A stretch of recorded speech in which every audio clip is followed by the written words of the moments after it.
Halo Bro and Sis, Assalamualaikum warahmatullahi wabarakatuh. Apa kabar semua? Semoga selalu sehat ya. Ketemu lagi sama gue Dr. Amrusian. Yang kali ini gue pengen cerita-cerita lagi nih tentang pengalaman gue waktu praktek dulu. Untuk kali ini gue pengen cerita tentang pasien-pasien sinestesia. Buat yang pernah dengar sinestesia mungkin udah tahu, tapi buat yang belum bisa gue jelasin sedikit. Apa itu sinestesia? Oke, gue jelasin secara bahasa yang simpel aja. Sinestesia itu berasal dari bahasa Yunani kuno. Sin itu artinya bersama, estesia itu sensasi, sesuatu yang bisa dirasakan. Nah, jadi definisi simpelnya aja, sinestesia itu suatu fenomena persepsi panca indera, fenomena neurologis. Jadi saat ada stimulasi atau rangsangan pada sensorik tertentu, pada indera tertentu, secara otomatis tanpa disadarin memicu sensasi lainnya. Dengan kata lain, kondisi neurologis ini menyebabkan otak mengolah data dalam beberapa indera sekaligus. Mereka bisa memvisualisasikan suara, memvisualisasikan rasa dan lain sebagainya dalam bentukan-bentukan geometris, dalam warna-warna, ya macam-macam. Contohnya kayak untuk orang yang pengidap sinestesia tertentu, dia akan melihat jenis-jenis musik itu sebagai bangunan, sebagai bentukan geometri. Misalnya musik klasik menjadi seperti persegi, atau musik dangdut bentuknya bulat, atau musik-musik rock bentuknya segitiga gitu ya, ada yang seperti itu ya. Contohnya lagi yang paling umum sih warna dalam tulisan. Orang-orang yang memiliki sinestesia ini mereka bisa melihat warna-warna di angka dan huruf, walaupun kita melihatnya misalkan di satu kertas putih ada tulisan berupa angka dan huruf yang berwarna hitam, tapi mereka melihat huruf A warnanya biru, B warnanya merah, C warnanya hijau, misal seperti itu. Untuk jenis sinestesia lainnya, ada lagi yang bisa memvisualisasikan aroma, bau-bauan dalam bentuk seperti itu. Jadi contoh sekarang di pegunungan ya, bagi orang sinestesia bisa mencium aroma-aroma segar pegunungan, sekaligus muncul visualisasi bentukan kotak-kotak seperti itu. Atau juga ketika mereka mencium aroma kopi, langsung otomatis muncul visualisasi bentukan-bentukan bulat-bulat seperti itu. Atau juga bau orang yang belum mandi 7 hari 7 malam, mungkin ada lagi beda gitu ya. Sinestesia ini ada beberapa jenis. Colored grapheme, jadi mereka bisa melihat warna di huruf atau angka walaupun itu tulisan berwarna hitam, dan ketika dites saat ini, bulan depan, tahun depan pun itu nggak akan berubah dan mereka nggak akan gonta-ganti warna. Dalam artian tesnya memang sesuai dengan awal, bukan mereka ngarang-ngarang warna di huruf, nggak seperti itu. Terus juga ada lagi chromestesia. Nah ini juga unik nih, mereka bisa mempersepsikan suara-suara yang memiliki warna. Jadi contoh suatu nada ya, contoh misalkan do re mi, mereka melihatnya warnanya merah, keunguan seperti itu. Ada lagi misalkan mi fa sol, mereka melihatnya sebagai warna hijau, kebiruan kayak gitu. Jadi mereka mendengar musik itu melihat warna-warna yang indah di depannya. Banyak orang-orang terkenal juga yang memiliki sinestesia, contohnya kayak Marilyn Monroe, terus penyanyi dan penulis lagu Ed Sheeran, terus juga Beethoven juga dia ada sinestesia. Jadi walaupun telinganya bermasalah, tapi dia bisa menulis lagu karena dia melihat dari warna-warna. Mereka menganggap ini sebagai gift, sebagai anugerah dari Tuhan Yang Maha Kuasa, karena memang gak semua orang bisa merasakan keunikan yang sangat indah ini. Ada sinestesia jenis number form, pemetaan angka-angka. Jadi mereka tuh biasanya jago matematik ya, tentang angka-angka bisa cepat dihafal kayak gitu. Dia tahu urutan-urutan itu ada, dan biasanya nggak cuma sekedar melihat angka, dia akan melihat warna dan lain sebagainya di angka-angka tersebut. Itu dominannya seperti itu. Berikutnya auditory tactile synesthesia. Ya, jadi ketika dia mendengar sesuatu, dia akan merasakan ada sensasi rasa di kulitnya. Contohnya ketika hujan dia merasa geli sampai pada merinding.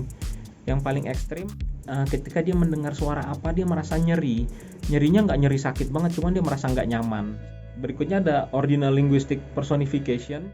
Jadi mereka mempersonifikasikan contohnya angka 1. Ketika ada angka 1 langsung tervisualisasi seorang bapak tua. Misalkan dia melihat huruf B, dia melihat anak kecil yang baik seperti itu. Tervisualisasi. Mirror touch synesthesia. Jadi biasanya nih orangnya sangat empati. Jadi apa yang dirasakan orang dia ikut ngerasain juga gitu. Kasian ya orang sakit dia berasa sakit juga gitu. Orang geli dia ikut geli. Ini bukan masalah kejiwaan ya. Ini benar real. Penelitian ini sudah sejak akhir abad 19 diteliti sama ilmuwan-ilmuwan, sama dokter-dokter, dan ini memang fenomena neurologis nyata gitu, bukan sesuatu hal yang aneh, mistik dan sebagainya, enggak. Berikutnya yang ketujuh, jenis lexical gustatory synesthesia. Ini lumayan banyak sih, 0,2% pemilik synesthesia merasakan kalau misalkan disebut sesuatu itu mendengar kata-kata apa gitu, dia langsung ada persepsi rasa. Misalnya bilang sepatu, langsung tuh lidah ngerasain rasa pisang di mulut gitu ya. Terus dia bilang contohnya batu, dia merasakan rasa durian gitu. Itu cuma contoh ya. Nah itu beberapa jenis synesthesia, ada beberapa macam. Ada juga sih yang orang-orang tertentu yang dia tidak cuma satu jenis synesthesia, itu bisa beberapa jenis dalam satu badan. Jadi dia unik sekali orang-orang seperti itu. Ya mungkin orang yang nggak tahu banyak tentang synesthesia akan menganggap anak ini anak indigo, dia melihat macam-macam. Sebenarnya ya bukan juga gitu. Dia synesthesia, dia bisa melihat musik, dia melihat warna-warni ketika mendengar suara-suara burung, dia melihat warna-warna ketika hujan, dia merasakan rasa sensasi, rasa nyaman, rasa enak ketika mendengar suara-suara lainnya gitu. Ada yang kayak gitu, ada. Nah tapi synesthesia itu beda dengan persepsi yang kita bikin ya. Apa persepsi yang kita bikin? Contohnya lo ngelihat temen lo, tiba-tiba kok teman gue kayak monyet gitu. Kalau itu bukan synesthesia, gue bilang lo pelecehan terhadap sesama umat manusia yang ada kayak gitu. Oke, gue akan cerita pasien gue yang synesthesia. Ini kejadian waktu gue praktek dulu, udah lama banget sih, mungkin udah belasan tahun yang lalu deh, sekitar 15 tahunan. Jadi waktu itu ada seorang ibu dan anak umur belasan, 17-an, 18-an datang ke tempat gue praktek. Nah, keluhan utamanya anaknya ini bisa melihat hal-hal yang gak dilihat orang lain. Wah, gue pikir nih horor lagi. Cuman gue tanya terus sama ibunya bahwa dia bisa melihat warna-warna ketika hujan, dia bisa melihat warna-warna ketika membaca, bahkan dia bisa merasakan sesuatu sampai merinding gitu.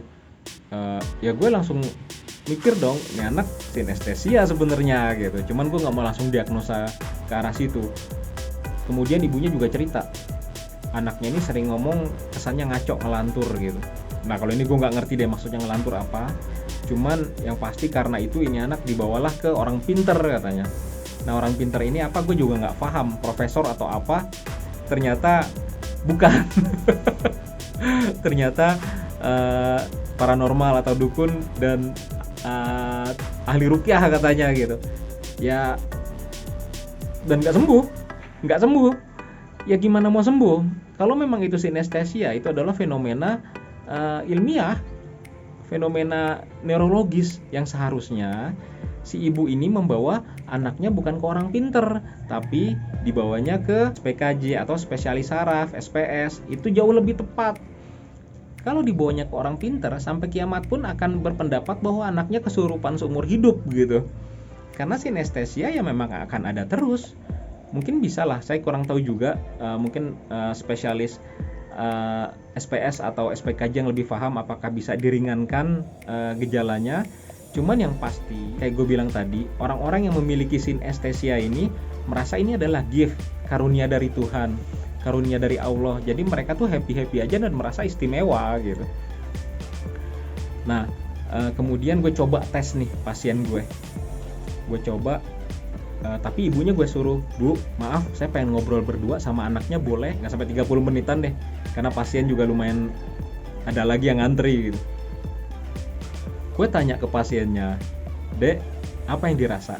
Emang lo ngeliat kuntilanak, ngeliat pocong, genderuwo dan lain sebagainya, siluman gitu? Dia bilang, enggak dok, saya nggak ngeliat yang kayak gitu-gitu, cuma itu ibu saya aja yang selalu curiga, nganggap saya kesurupan, nganggap saya ada hodamnya yang ngikutin. Astagfirullah, gue bilang. Hodam macam apa yang membuat lo melihat dunia ini menjadi lebih indah daripada dilihat orang lain, gue bilang gitu. Lo nggak merasa keganggu kan dengan karunia yang lo punya ini? Ya enggak dong, orang saya dengar musik aja itu saya malah seneng kok lihat warna-warni di kamar gitu, kayak ada yang nyala-nyala gitu. Nah, gue penasaran, gue coba, gue tes. Ada tulisan di kertas, tinta hitam, tulisan hitam. Itu gue tanya, ini warnanya apa? Dia bilang huruf A warnanya merah, huruf B warnanya biru, misal seperti itu ya, gue lupa gitu. Itu gue catat sampai angka-angkanya dan gue taruh di bawah laci meja tempat gue praktek. Sebulan kemudian ketika dia datang dengan keluhan yang berbeda, gue coba tanya lagi, tulisan lagi, gue cek benar nggak berubah.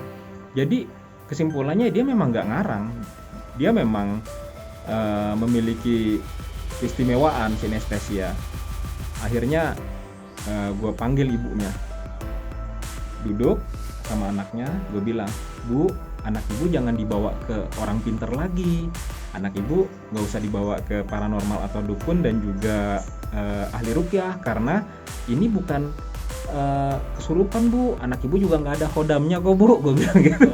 Tapi anak ibu dapat karunia yang luar biasa dari Allah, dari Tuhan yang Maha Kuasa, yang gak semua orang memiliki hal seperti ini. Ini istimewa loh Bu, anak ibu keren loh Bu, banyak yang pengen begini. Gue bilang gitu ke ibunya.